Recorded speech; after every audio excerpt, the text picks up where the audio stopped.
U.S. sets temporary 20% tariff on Taiwan. Heavy rains batter Taichung, 28 homes flooded.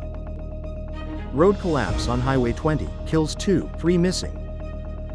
Canada to follows with plan to recognize Palestinian state. Trump announces deal to impose 15% tariff on South Korea. YouTube to be included in Australia's teen social media ban. Family and fans give Ozzy Osbourne emotional send-off. Sotheby's returns Buddha jewels to India after uproar.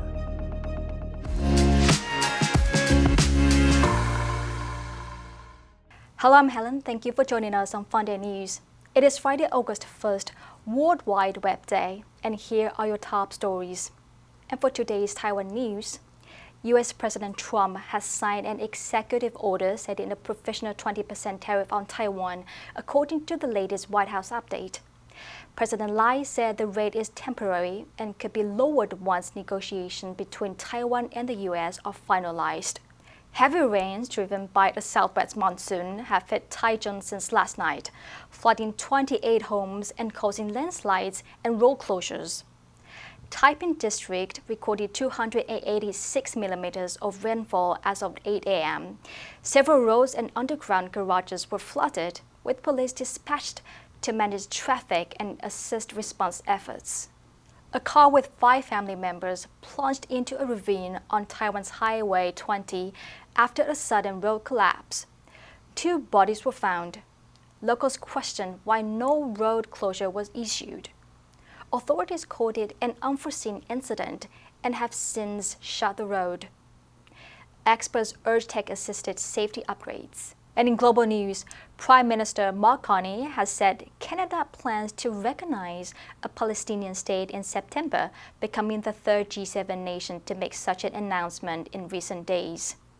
Carney said the move depends on democratic reforms, including the Palestinian Authority holding elections next year without Hamas. His remarks comes a day after the UK announced it would recognize a Palestinian state in September unless Israel agreed to a ceasefire and other conditions.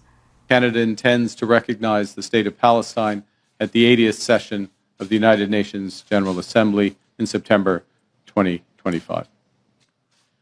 This intention is predicated on the Palestinian Authority's commitment to much-needed reforms, including commitments by the Palestinian Authority's President Abbas to fundamentally reform its governance, to hold general elections in 2026 in which Hamas can play no part. Most countries, 147 of the UN's 193 member states, formally recognize a Palestinian state. Carney said Canada would formally recognize the state of Palestine at the upcoming UN General Assembly. He cited the expansion of Israeli settlements in the occupied West Bank, the worsening humanitarian situation in Gaza, and the attacks on Israel by Hamas as reasons behind Canada's dramatic shift in foreign policy. He said recognition of Palestinian statehood would hinge on commitments by the Palestinian Authority to fundamentally reform its governance and to demilitarize the territory. President Donald Trump says the U.S. will charge a 15% tariff on imports from South Korea in what he called a full and complete trade deal.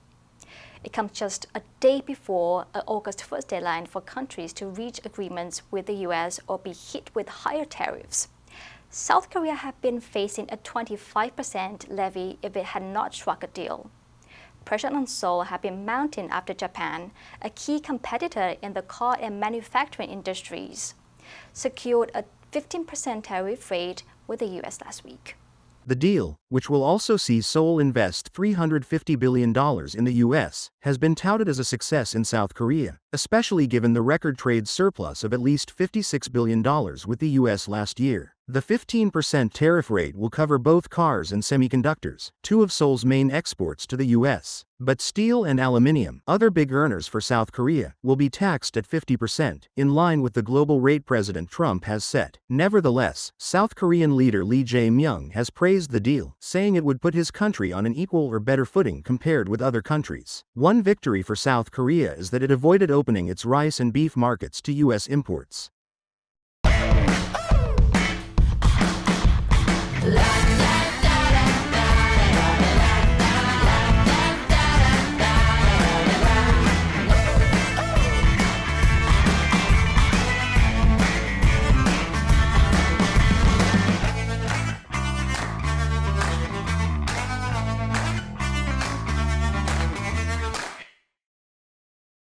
YouTube will be included in Australia's world-first social media ban for children under 16 after the government dropped a previous exemption for the platform. The video sharing site was initially set to be excluded from the ban, which will restrict access to TikTok, Instagram, Facebook, X, and Snapchat.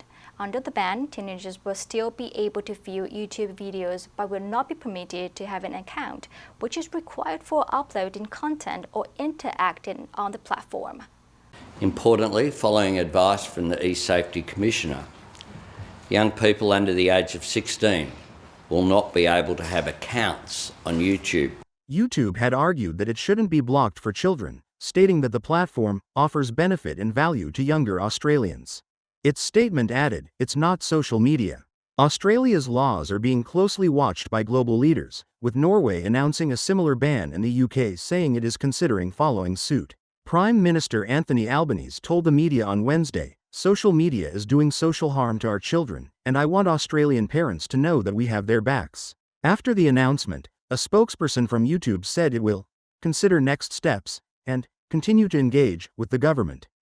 Ozzy Osbourne's family accompanied the rock legend's coffin on an emotional final journey through his home city, watched by thousands of fans who cheered and chanted his name. A tear for Sharon Osbourne added a pink rose to the dozens of tributes led by fans in Birmingham, consoled by family members including children Kelly and Jack. The large crowd of onlookers created a highly charged atmosphere, giving the heavy metal star a respectful yet fittingly raucous send-off. They chanted, "Ozzy, Ozzy, Ozzy." The funeral procession was led by a brass band playing Black Sabbath songs, with Ozzy's body transported in a hearse topped by a purple floral tribute in the shape of a cross. The procession took place a week after Ozzy's death and less than a month after his triumphant farewell concert for 40,000 fans at Villa Park Football Ground. The cortege drove past the stadium and his childhood home before heading into Birmingham city centre, where fans wearing Ozzy and Sabbath t-shirts and scarves lined Broad Street. Some threw flowers, and spontaneous chants and sing-alongs erupted in the crowd. Auction house Sotheby's has returned a set of sacred jewels believed to be linked to the Buddha's remains to India, after facing mounting pressure from the Indian government and global Buddhist leaders. The Uproar gems, described by archaeologists as one of the most astonishing finds of the modern era, were due to be auctioned in Hong Kong in May. However, the sale was called off following diplomatic intervention and threats of legal action from Delhi. Sotheby's said it was delighted to facilitate the return, following 2 months of negotiations involving the owner, the new buyer, and the Indian government. The relics will now go on permanent public display in India. Indian Prime Minister Narendra Modi called it a proud and joyous moment, and a victory for the country's cultural heritage. The relics are coming home after 127 years. Godrej Industries Group, the buyer of the jewels, serves over 1.1 billion consumers worldwide across sectors including consumer goods, real estate, agriculture, finance, and chemicals. Many of its products are household names in India. The answer for yesterday was B, magnitude. The earthquake had a magnitude of 8.2 on Richter scale. Did you answer correctly? Now let's delve into today's news. Canada follows plan to recognize Palestinian state. Number 1, settlement. 定居点,聚落. The government announced plans to build new settlements in the disputed territory. Number 2, humanitarian. 人道的. Humanitarian aid was sent to the earthquake-stricken area to help the victims. Number 3, statehood. 国家地位,建国. The region has long sought international recognition for its statehood. Next, we have a multiple choice question for everyone to practice. Which answer would you choose? You can write your answer in the comment section. The correct answer will be announced next week. World Wide Web Day is a global celebration dedicated to web browsing, the online activity that brings the whole world to your fingertips. It was conceived by Tim Berners-Lee in 1989 as a way for him to communicate with co-workers via hyperlinks. A quarter of a century later, www has become the main means of interaction, transaction, and communication among humans, opening the door of opportunity for people in ways that would have been unimaginable to previous generations. And that's all for today's FUNDAY News. Be sure to tune into FUNDAY News from Monday to Friday and click the link below to join FUNDAY for free. I'm Helen, your host. I'll see you next time.